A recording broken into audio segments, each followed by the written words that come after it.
Some people are saying that spiritual father, or is it spiritual husband or wife, or is it spiritual mother, whichever it is. The thing is this: the Kenya baby mama called Eileen of Pascal Okechukwu, I guess spiritual wife is learning from Eileen because Eileen is ready to go all the way.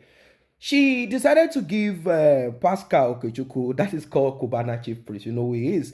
She decided to give him a little bit of twerking and still reminding him, happy birthday, more years, prosperity ahead, good health, but DNA have to be done still.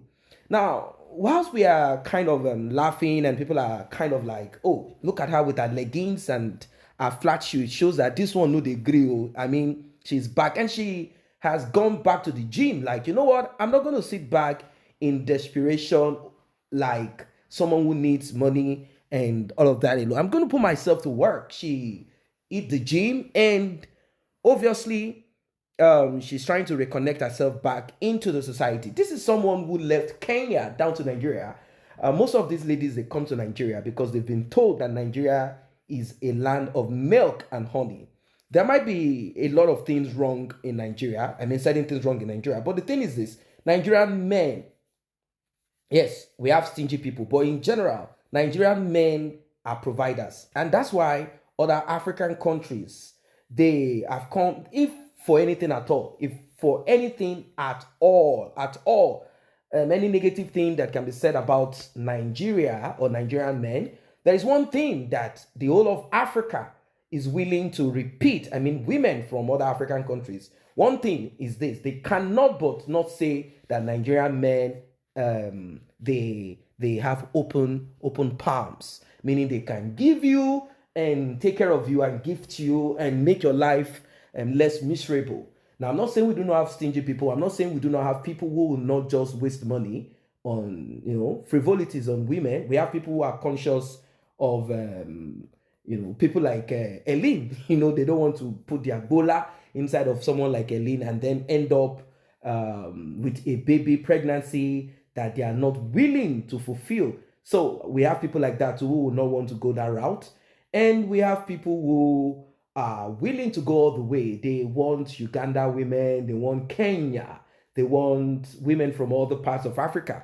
Once they hear Nigerian men, they will say, wow, my Nigerian king is here. My Odogu is here. My number one is here.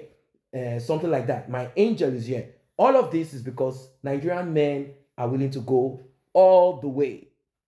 They are willing to give and give and give and give. So these girls, these ladies, they want providers.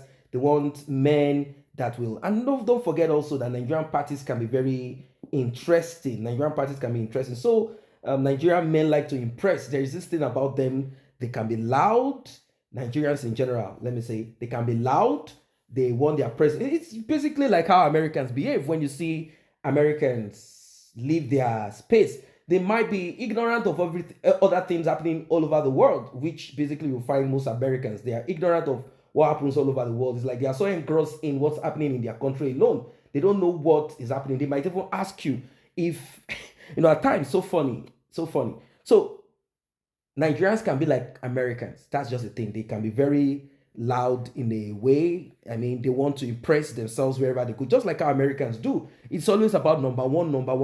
And definitely, they want you to feel their presence. They want you to know that they are there. They do not want to accept defeat. Neither do they want to be, relegated, that kind of thing. So Nigerian men are really embraced by a lot of people. So you'll find people like Eileen coming on vacation to Nigeria, looking for one nice hotel, eyebrow area, and they chill there. They know for sure. Sometimes it makes one wonder. Do you know that there are some men if you come to think of it, it's not like they have any business where they like, not really like a business. Like, they just take their bags, take a trip outside of their domain. They might live in the east of Nigeria. They just take their bag like, okay, you know what? I'm going to lodge in Lagos. And they look for one of those hotels in Lagos. They come lodge there. And they will meet women like this, like, hey, what's up? How are you doing? I'm fine. Oh, where are you from? Oh, I'm from this part, blah, blah, blah. Just like how Pascal met this lady.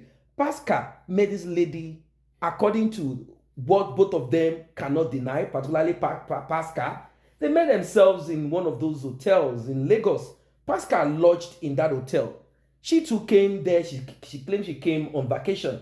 And Pascal met with her, and they had their first talk and communication talk and get to know each other, breaking the ice. And the next time she got into Pascal's room, she opened the peku. She didn't even mind that Pascal is overweight.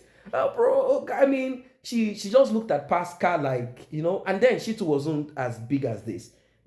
She just looked at Pascal and opened her pekus like, bro, put it in, like without protection, not like, I don't know you, bro. Maybe Pascal drove this very expensive car, or Pascal definitely, when men like Pascal, when they are out there hunting for women, they will put on expensive jewelries, put on a lot of things. And girls like this who left their country to come and search, if for nothing at all, if for any other thing in this world, they know prices of certain items and the value of it and how much it costs. So they simply want to go quickly Google to find out if this guy is, and men too, like Pascal, they want to flaunt what they have, like, hey, don't worry, how much do you want?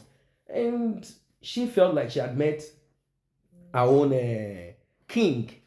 And here we are, she felt like she met the king. And it is what it is. She met the king. Very funny indeed. She felt like she met the king, and she has finally won. Like, I've met my own Nigerian provider. Well, did both of them discuss about keeping pregnancy? Yeah. According to her, Pascal said, okay, you know what? Keep the baby. But when did it become, when did it now become, I cannot take care of the child? That's where a lot of people started kind of like wondering, like, what's going on? What's happening? But the thing about people is this. Immediately, they realized that Pascal, they just want to support Pascal. That's just the thing. For me, I don't know why Pascal will refuse to get DNA done. That's basically what I'm kind of wondering about. Like, why will Pascal refuse to get DNA done till this point? Pascal is just going all over TV talking trash. For me, it's full of wind, emptiness. He goes around talking and saying all manner of gibberish. Like, the lady wants to set me up, and the lady wants to play. The thing is that, did you blow these pekus that we are looking at? You blow these pekus without protection. That's how scary it is. And Pascal and this lady look alike, plus the baby. Pascal, are you sure your daddy did not go and do something in Kenya and you have gone to blow your sister, and now they are telling you that this is your blood and you shouldn't go near it? Anyway, it is what it is. What do you guys think of this? What do you think of this? I don't want to play the music. She's playing one music that Pascal knows very well. It is what it is.